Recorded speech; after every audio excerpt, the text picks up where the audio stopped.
Hey guys, Paul from Ashen. It is new comic book day for the week of August 26th. Had to think about it for a second. We're going to get started right now. This episode brought to you by shirts. We have new ones. Some of them will save a pug. So, buy one. Hey guys, Tim from Capes and Scowls!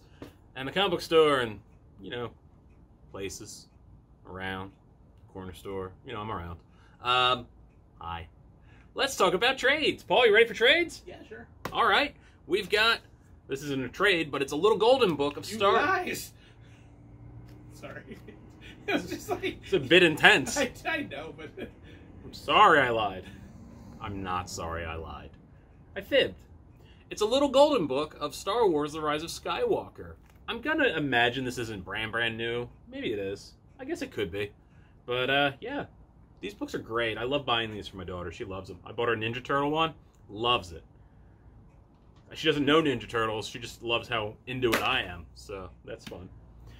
Justice League Unlimited, Galactic Justice. This looks cool. I don't know if this is something old re-released or something new, but it's in the style of Justice League Unlimited. We have Fallen Angels Volume 1. Is this Hickman? No. Yes? No. No. I read the first issue. Paul read the first issue. It was meh. It was meh. Sorry, guys. And finally, for trades, not that many trades this week for me. Middle West, Book 3. Middle West. Yeah, you enjoyed Middle West. I knew you would, so I saved it for last. It was a happy accident, actually. All right, and the previews are out. Let's talk about previews. Here's some Marvel stuff. Stop. We're stopped on what the hell am I looking at? Oh, okay. There's going to be a bunch of variant covers about Native American heritage. Oh, that can only go wrong. No, they look cool. But now you can see why I was like, what am I looking at? That could still only go wrong. Nah, it's fine. Yeah, like when they did the wrap covers. The wrap covers were great. The Yeah. rock covers bombed. Yeah, no backlash at all. No, absolutely not. Anyways, that's that. You want to do the big preview, Paul? Look, Stranger Things D&D crossover and a new Remender book. I'm sorry, not Remender. Donny Cates. The team that did God Country. Tell me when to stop. Stop. Johnny Boo finds a clue. You love Johnny Boo. I have no idea who Johnny Boo is. Johnny Boo is written by James Kochalka. He writes a bunch of kids stuff. He one time wrote a book with a name so absurd I cannot even say it because we'll get in trouble. But, yeah, it's a fun dude. First up, we have Mars Attacks Red Sonja. It's Mars Attacks, but it's back in the past. Well, Mars Attacks here, and things go a little bit better, but this is about that one time where they did it in the past, and it doesn't go as well because they run into Red Sonja. It's okay. It's not bad. I'm just not usually a big fan of Red Sonja in those past because people do get tied up a little bit too much in the language and the wording. They can kind of get a little 80s Thor-ish, but it was a good story. And if you like Mars Attacks or if you like Red Sonja, then you'll like this. All right, time for me to do a book. Paul, you ready? Yeah. All right, it's Mega Man, Fully Charged, issue 1 from Boom. This is a little different than all the other Mega Man books, if you're remembering the Archie ones that were more recently out. This one is a little more graphic, I guess. It has a little more violence to it, a little more of an edge. They look a little more humanoid. I love how the robots look, the few that we get to see in this issue. And it's basically a weird political kind of thing going on here where it's, the robots versus the humans. The robot lords, are they kind of like seen as terrorists, or are they just, going for robot rights? They're so deep for a Mega Man book is what I'm saying. Because Mega Man's just kind of been run, right, and shoot, for so long. But, not anymore. So, I enjoyed it. It was pretty fun. Next up, what? John Layman again? Yeah, actually, it's Chew, issue number 2. We're introduced or reintroduced to the characters of the Chew universe. And, of course, this deals with the sister Saffron. They're running from the mobsters who now know who they are when they try to do this job. And at the same time, Tony Chew is dealing with the loss of somebody close to him that is dying from this weird chicken infection that's going on, and you have these two stories overlapping, And the art is really, really interesting, and it's that fun kind of quick-moving story, that mobster movie kind of thing, where you have one man as the law, and then another family member on the other side of the tracks. It's a good story, and it's a lot of fun. And then, like I said, the art and the writing is really, really solid. So pick it up. All right, next up for me, we got Bliss, issue 2. I enjoyed Bliss quite a bit, if you remember, from issue 1. A father figure who is basically murdering people for money, and he takes Bliss, which is a drug, so he doesn't remember all the awful things he did. He can't feel the guilt, essentially. Issue 2 is continuing with the trial where his son is speaking on his behalf. He's locked away in an underground prison when the weird creatures that supplied him with the bliss, one of them appears, and it changes the course of the trial.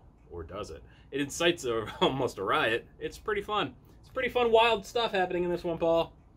I always reference you when you're over here, and you don't reference me at all. It really hurts. It doesn't hurt.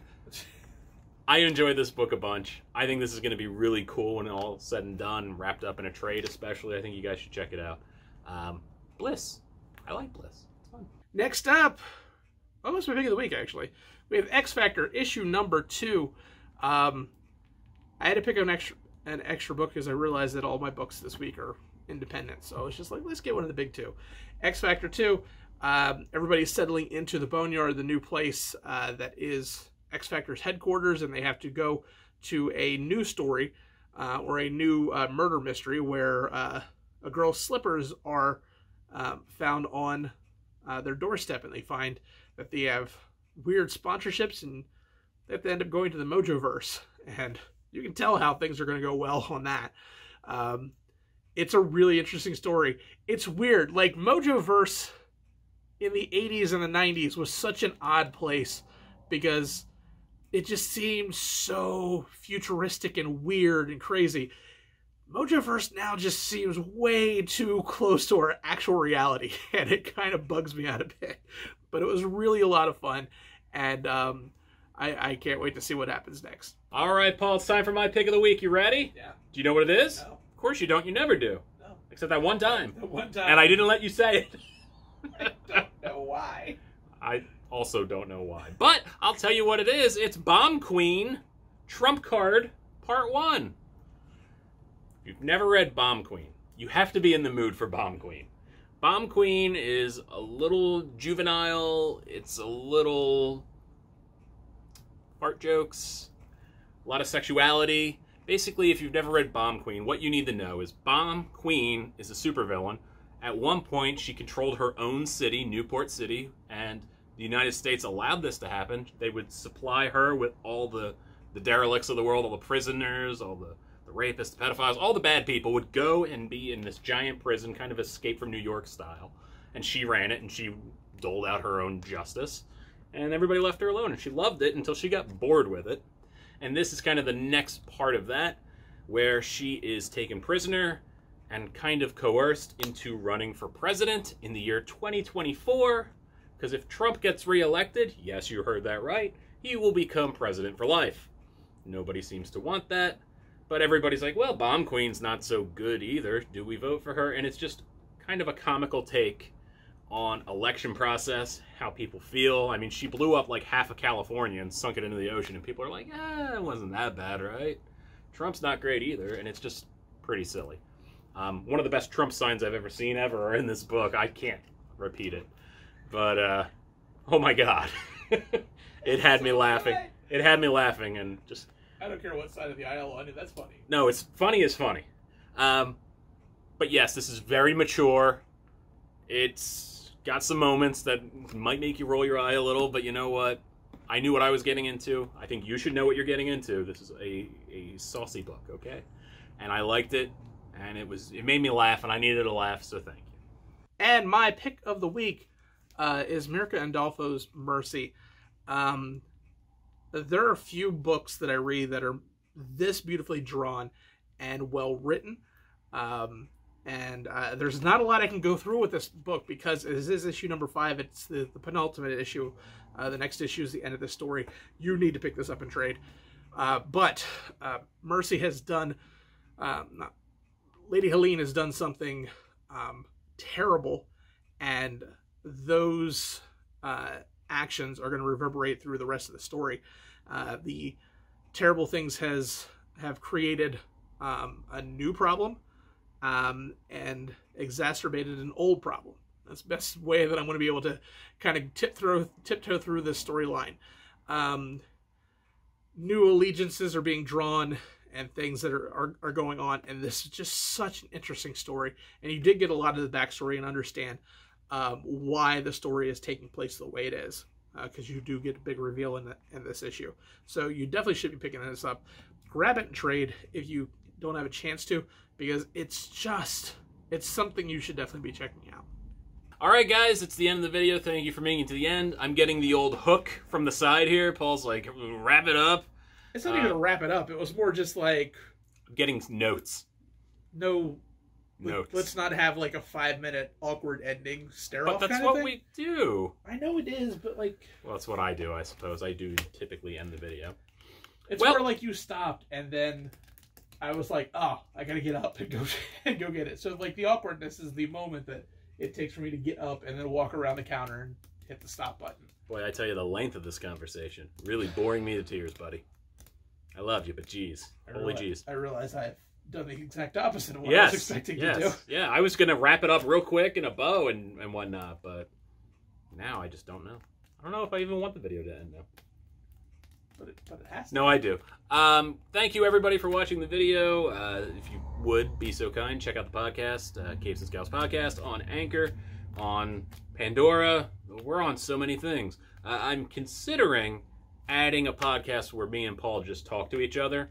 So it's kind of this witty banter. If you guys feel like that's a thing you want, let me know in the comments below. Like, subscribe. You know, there's so many things to do on YouTube, but apparently just like and subscribe is important. Paul, anything else you want to plug? That's pretty much it. Paul, you having a good day? Has this been a good day? Having a good. Good, good? Good, good. Oh, man, good, good. Having a good. He's having a good, people. I can't compete with that. Even that means. Just a bunch of links in the description. Follow them. Listen, if you have the time, please comment below with how you're having a good. Okay, bye.